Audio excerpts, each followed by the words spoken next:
ಹಿರಣ್ಯಾಕ್ಷ, ಇದೇನಿದು ನಿನ್ನ ಅನುಚಿತ ವರ್ತನೆ? ಯಾವ ತಪ್ಪಿಗೆ ನೀನು ಆ ಹೆಣ್ಣನ್ನು ದೂರ ತಳ್ಳಿದೆ?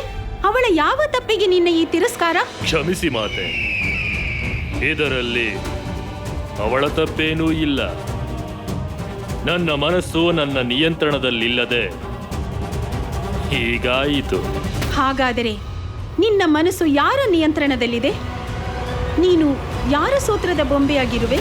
ಮಾತೆ, ನಿಮ್ಮೊಂದಿಗೆ ನಾನೆಂದೂ ಸುಳ್ಳಾಡುವುದಿಲ್ಲ. ನಿಜವಾಗಿ ನಾನು ಆ ಭೂಲೋಕದಲ್ಲಿ ನೋಡಿದ ಸುಂದರಿ, ಆ ಭೂದೇವಿಯ ಮರೆಯಲ್ಲಿ ಸೆರೆಯಾಗಿದ್ದೇನೆ.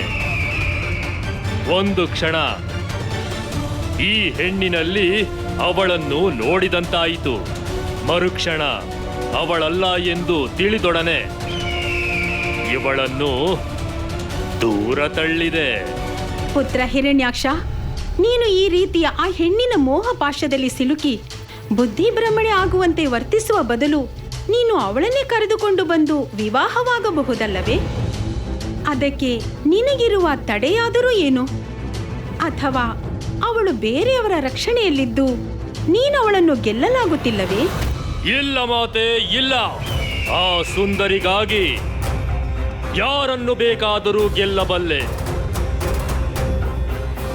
ಒಂದು ಕ್ಷಣದಲ್ಲಿ ಆ ಭೂಲೋಕದಿಂದ ಈ ಪಾತಾಳ ಲೋಕಕ್ಕೆ ಹೊತ್ತು ತರಬಲ್ಲೆ.